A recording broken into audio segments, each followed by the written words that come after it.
Poin yang pertama tadi, ingat ketika berdoa itu jangan sekedar doa tapi khaufan wa tama'a. Betul-betul ya Allah, kalau enggak engkau kabulkan ya Allah, hancur aku ya Allah. Gitu. Kuat banget, hatinya itu hidup di dalam doa. Yang kedua, poin yang kedua, ingat doa itu ketika Anda tidak lakukan justru Allah murka. Karena doa itu mengandung 6 sisi tadi. Ada mengakui kekuatan Allah, ada mengakui kelemahan kita, ada meyakini bahwa Allah maha mengijabah, ada yang meyakini bahwa Allah itu tempatku bergantung satu-satunya. Sampai-sampai ketika Anda tidak berdoa, Allah murka.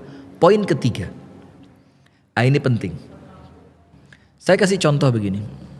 Anda betul-betul menginginkan memiliki buah hati. Nikah sudah lama. Pengen dapat buah hati begitu kan. Kemudian Anda ikhtiar. Datang ke dokter, tanya kepada orang-orang yang berpengalaman, yang sukses dengan ikhtiarnya. Anda doa, Anda puasa, Anda minta kepada Allah, didorong tawasul dengan doa, dengan sedekah begitu kan. Iya. Nah, maka begini. Ketika ternyata memang Allah takdirkan apa yang Anda minta itu tidak Allah beri. Itu takdirnya Allah. Jadi Allah mentakdirkan apa yang Anda minta itu bukan ketetapan Allah untuk Anda. Terus Allah ganti dengan apa? Allah ganti dengan apa? Ini untuk ibu-ibu yang merasa, udahlah Ustadz, saya ikhlaskan suami saya bersama dia, biar saya hidup bersama doa begitu. Allah akan ganti apa? Apabila doa Anda ternyata oleh Allah tidak diberi percis seperti yang Anda minta. Allah berikan untuk Anda kekuatan hati untuk menghadapi kenyataan yang sedang terjadi. Jadi Allah ganti. Jadi tidak ada kemudian orang berdoa itu Allah tidak kasih apapun sama dia. Misalkan begini, saya minta, ya Allah, saya minta anak. Nikah udah 12 tahun ya Allah, tidak kunjung dikaruniai keturunan.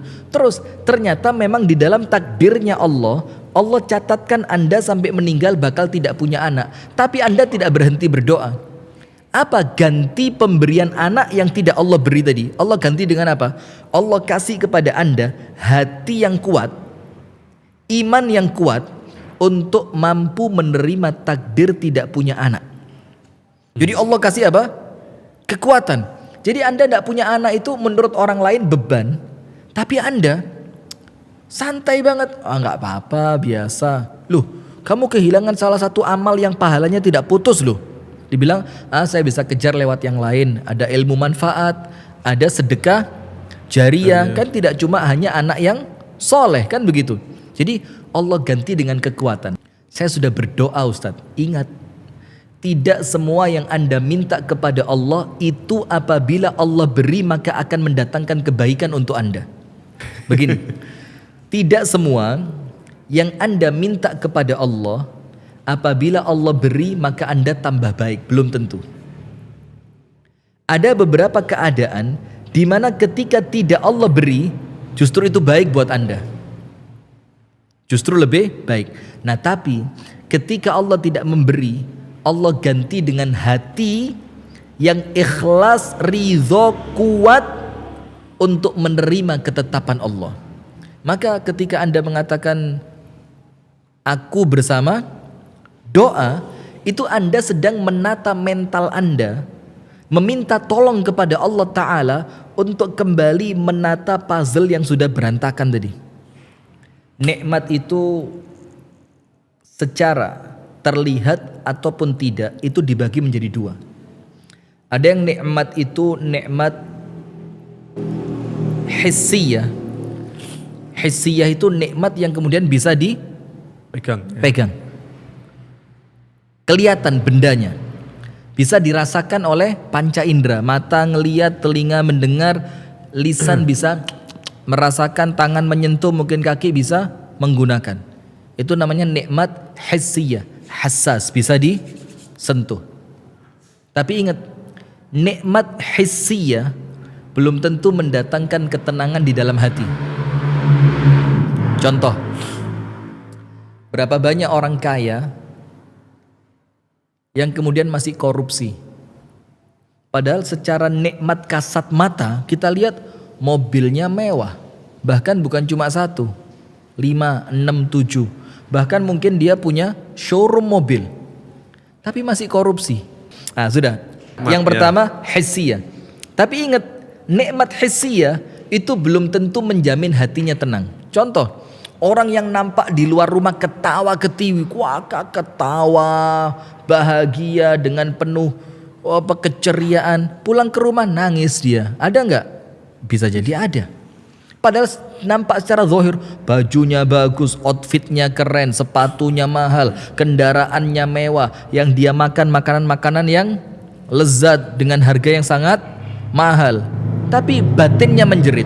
Ada yang kekayaannya tidak korupsi, yang punya usaha sendiri, tetapi ketika pusing pakai narkoba. Ya itulah kan. Artinya nikmat yang pertama itu hissiyah, yang tidak menjamin nikmat yang kasat mata itu betul-betul terasa nikmat untuk orang yang memiliki. Kita punya quotes kemarin kan, sesuatu itu hanya indah sebelum dimiliki. Kalau sudah punya nampak indah, terasa biasa aja, biasa gitu kan. Yang kedua, nikmat yang tersimpan di dalam batin, nikmat hissiyah dan nikmat ma'nawiyah, atau secara bahasa itu nikmat batiniyah, secara batin. Dan nikmat batiniyah ini itu yang kita kejar. Walaupun kesan secara kasat mata kita tidak memiliki sarana yang menjadikan kita bisa bahagia. Secara kasat mata orang ngelihat itu, orang model kamu nggak mungkin seneng lah hidupnya. Nggak punya apa-apa, dikhianati pasangan, gitu ya. Itu yang mau kita bahas kan? Iya. Kesannya, ya apa sih kok bisa ketawa wong suaminya lu sama perempuan lain, iya kan? Nah, jadi nikmat ma'nawiyah ini, nikmat secara batin ini, walaupun orang lain ngelihat Anda nggak pantas bahagia, nggak punya mobil, nggak punya rumah, suami pergi, anak-anak nggak ada yang di dekatnya, ekonomi juga pas-pasan, itu dipandang orang.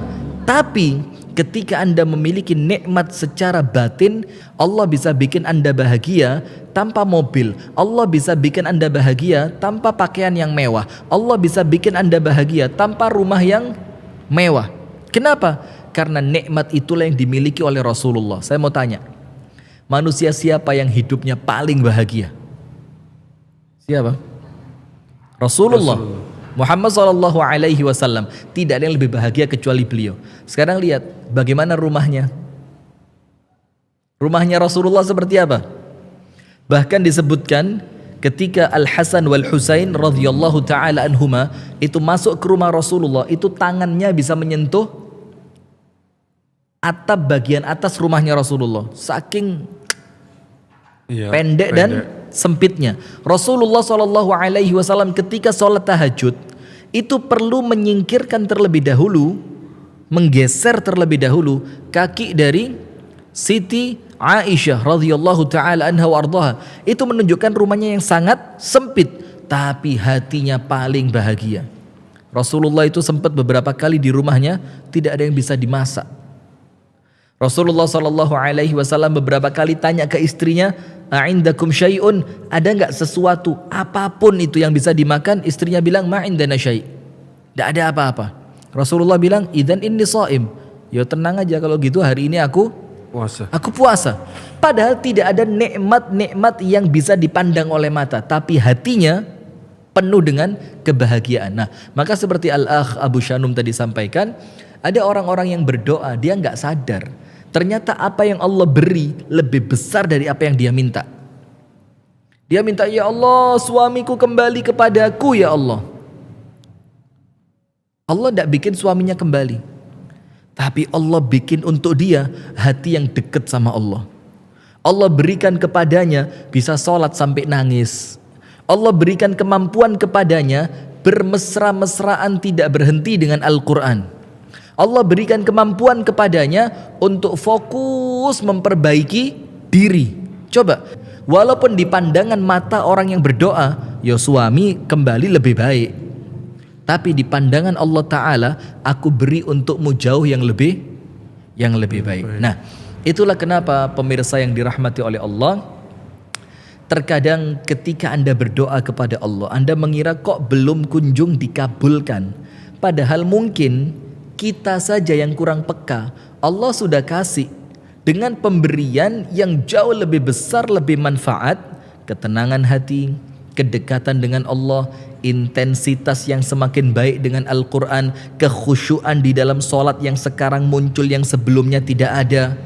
Itu pemberian yang jauh lebih besar dibanding apa yang Anda minta. Maka biarkan Anda khusyuk bersama Allah di dalam doa.